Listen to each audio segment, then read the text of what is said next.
Como o diabo engana muitos cristãos. Enquanto ficamos distraídos pelas bizarrices, falsos milagres e comércio do pentecostalismo, o diabo ataca em outro flanco, a saber, o dos ministros moderninhos e versados em filosofias. Mário Persona mostra como toda a bagunça encontrada hoje no evangelicalismo nada mais é do que uma distração para não percebermos por onde o inimigo está atacando, que é pelas religiões cristãs fundamentalistas seguidoras da teologia do pacto e encharcadas de humanismo e relativismo, que viraram as costas para a sã doutrina revelada pelo apóstolo Paulo. 2 Timóteo 4, de 3 a 4 diz: Porque virá tempo em que não suportarão a sã doutrina, mas tendo comichão, coceira nos ouvidos, amontoarão para si doutores, conforme as suas próprias concupiscências, e desviarão os ouvidos da verdade, voltando às fábulas. Às vezes nós ficamos tão ocupados com os mercenários que vendem uma caricatura de cristianismo com seus evangelhos da prosperidade, que acabamos deixando passar os eruditos e pregadores moderninhos com sua teologia de proveta, negando abertamente a inspiração das Escrituras e enganando com suas filosofias os incautos. Obviamente, eles sempre encontrarão ouvidos com coceira, com comichão. Portanto, a sua profissão estará garantida por enquanto. Quando os aliados, na Segunda Guerra Mundial, quando os aliados se preparavam para a invasão da Europa no dia D, a estratégia deles foi construir milhares de aviões em madeira, tela e papelão, pintados para parecerem verdadeiros quando vistos do alto, e concentrá-los nas instalações militares no norte da Grã-Bretanha, à margem do Canal da Mancha. Eles eram fotografados do alto pelos aviões espiões de Hitler e nos levavam a pensar de que a invasão seria pelo norte. Na Guerra do Golfo, foi a vez dos aliados serem enganados por milhares de tanques de guerra de borracha infláveis espalhados por Saddam Hussein em instalações falsas no deserto. O inimigo de nossas almas, o diabo, está usando uma estratégia semelhante nos dias atuais. Enquanto nós miramos no erro patente dos caricatos pregadores mercenários de um cristianismo falso e inflado de prosperidade nos canais de TV e auditórios de antigos cinemas, Satanás ataca em flanco pouco protegido, o da teologia convencional fundamentalista. É nas denominações mais conservadoras e aparentemente sérias que o inimigo quer minar a fé cristã, dirigindo as suas armas para ninguém menos que o apóstolo Paulo e os mistérios ou segredos que lhe foram revelados de primeira mão. A estratégia é simples: fazer as pessoas acreditarem que Paulo era um homem complicado, solteirão recalcado, machista, incapaz de transmitir suas ideias com clareza, avesso a um cristianismo judaizante por ter vivido encharcado nele. A lista de acusações é longa. Em sua última carta, e já prevendo o seu martírio, Paulo escreveu: Na minha primeira defesa, ninguém foi a meu favor, antes todos me abandonaram. 2 Timóteo 4,16. Ele falava isso também dos próprios irmãos que o abandonaram. Em meio às trevas da apostasia que rapidamente descem sobre o planeta, quase dá para ouvir Satanás ordenando a seu exército de anjos: ataquem Paulo, façam os cristãos ficarem contra ele e contra a sua doutrina. Ele precisa ser desacreditado se quisermos que o seu último ministério seja colocado em prática. Paulo escreveu sobre este seu ministério: Não vos recordais de que ainda convosco eu costumava dizer-vos estas coisas? E agora sabeis o que o detém, para que ele, o anticristo, seja revelado somente em ocasião própria. Com efeito, o mistério da iniquidade já opera, e aguarda somente que seja afastado aquele que agora o detém. Então será de fato revelado o iníquo, a quem o Senhor Jesus matará com o sopro da sua boca, e o destruirá pela manifestação de sua vinda.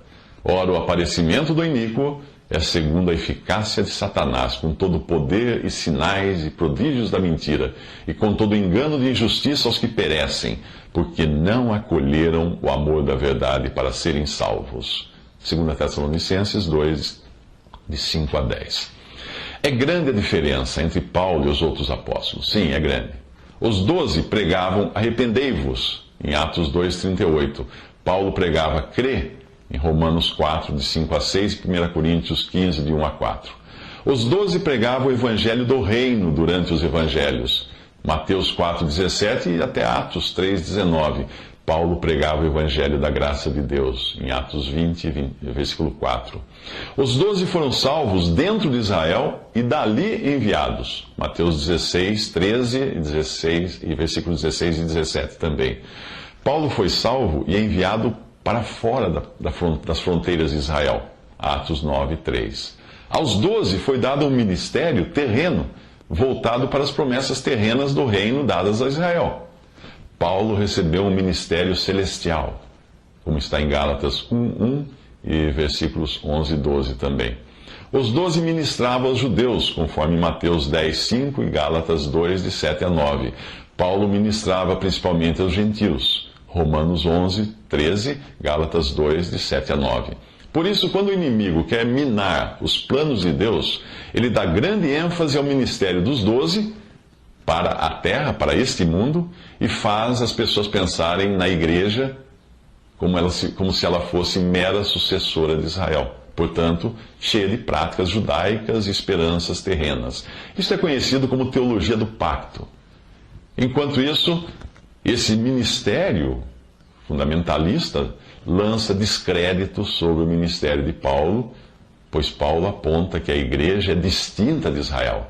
E a sua vocação e destino são celestiais, não terrenos. O apóstolo Paulo, o apóstolo nascido fora de tempo, a ele foram revelados alguns mistérios ou segredos que não tinham sido revelados aos profetas do Antigo Testamento e nem mesmo aos outros apóstolos antes dele. Paulo é o autor do 5º evangelho, que é como é chamada também a carta aos Romanos, onde ele diz: pelo meu evangelho e pela proclamação de Jesus Cristo, de acordo com a revelação do mistério oculto nos tempos passados, mas agora revelado e dado a conhecer pelas Escrituras proféticas por ordem do Deus eterno. Romanos 16, 25, 26. Ele chama de meu evangelho a revelação que ele recebeu.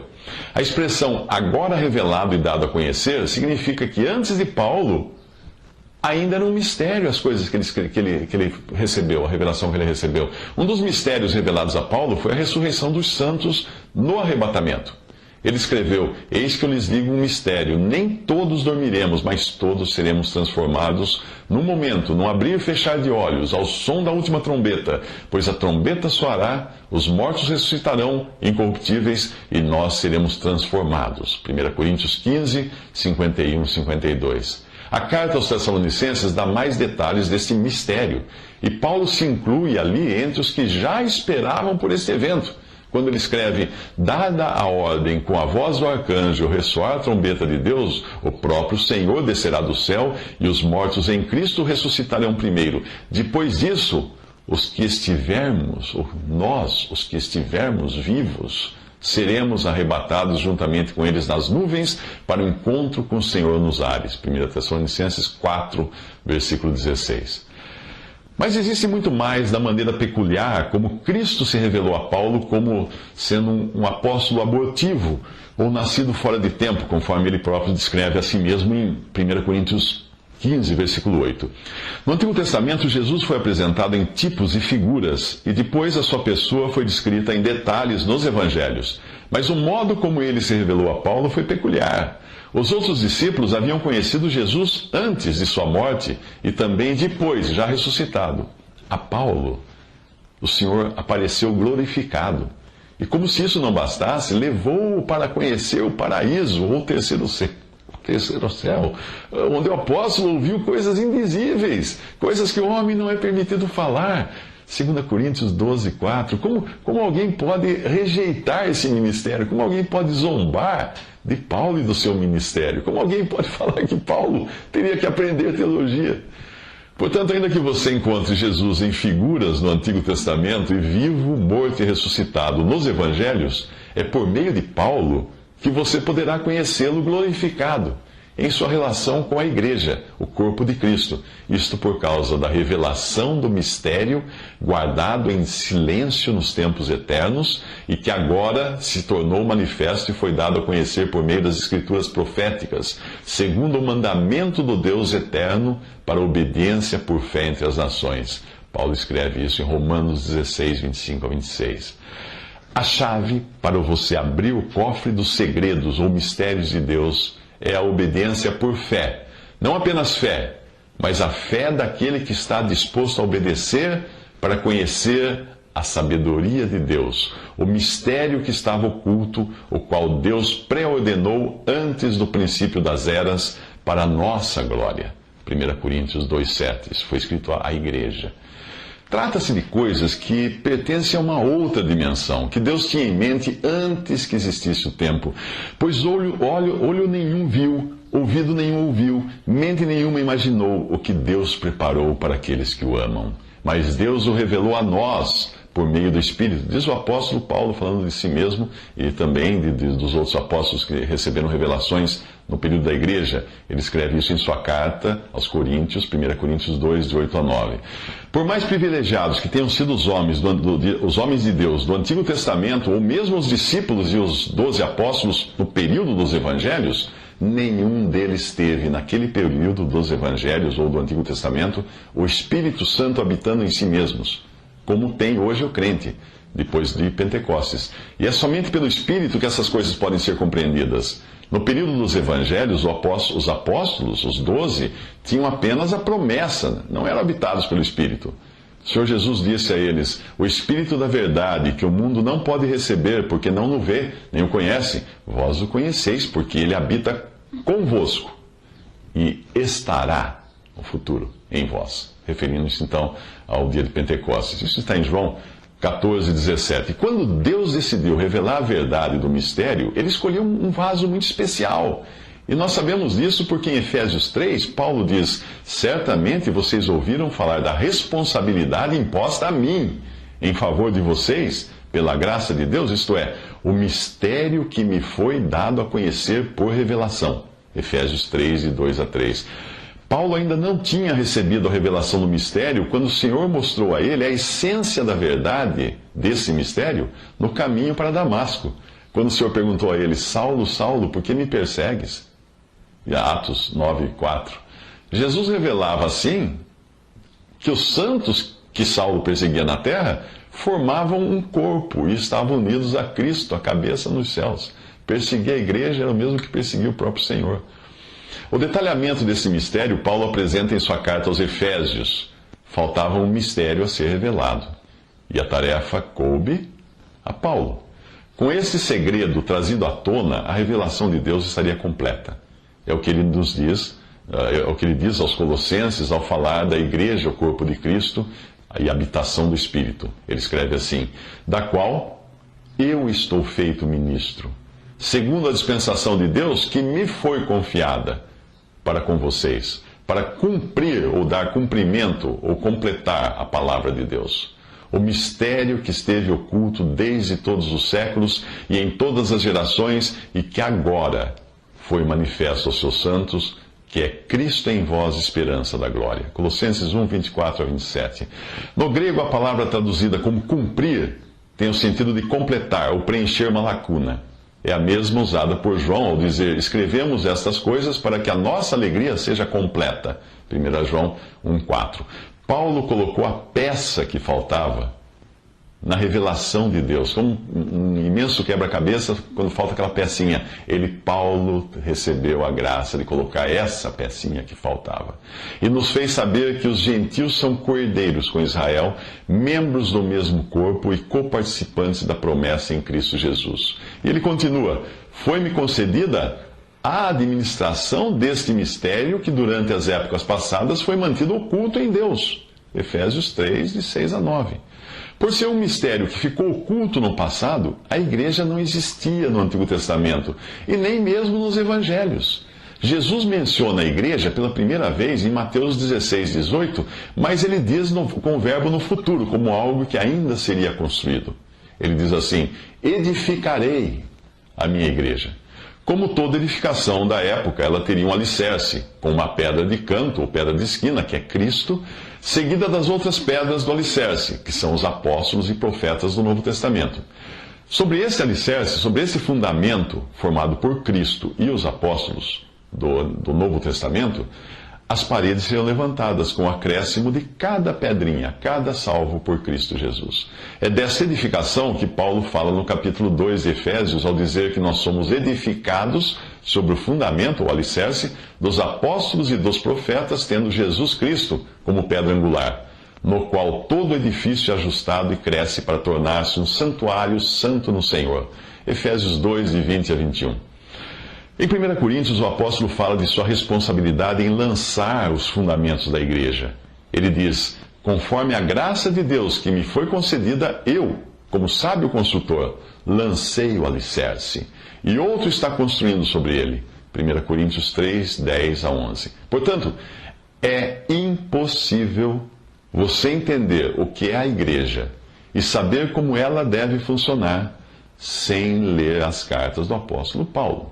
Simplesmente impossível, porque foi dada a ele a tarefa de completar a palavra de Deus, de colocar a pecinha que faltava na revelação de Deus.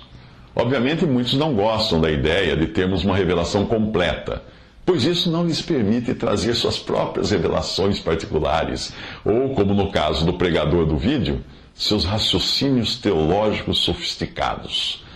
Paulo avisou a Timóteo: virá o tempo em que não suportarão a sã doutrina. Pelo contrário, sentindo coceira nos ouvidos, segundo os seus próprios desejos, juntarão mestres para si mesmos, se recusarão a dar ouvidos à verdade, voltando-se para os mitos ou para as fábulas. 2 Timóteo 4, de 3 a 4.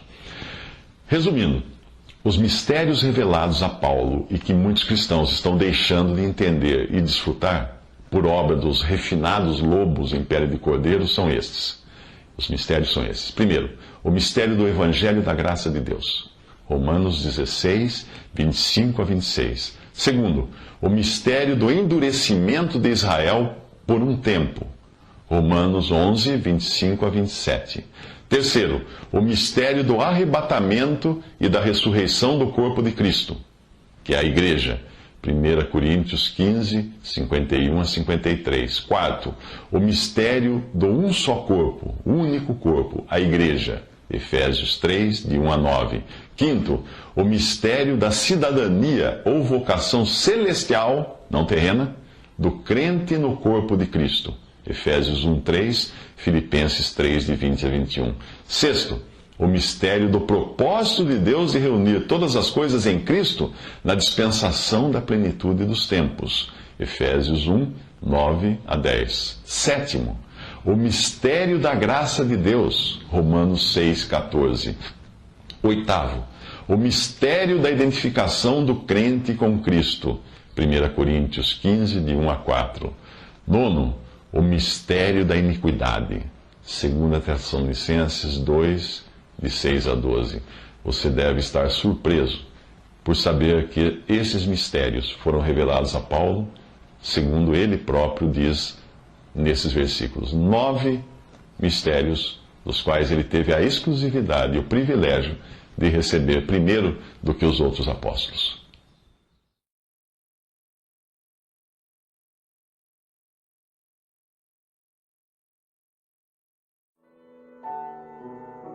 Visite Respondi.com.br. Visite também 3minutos.net.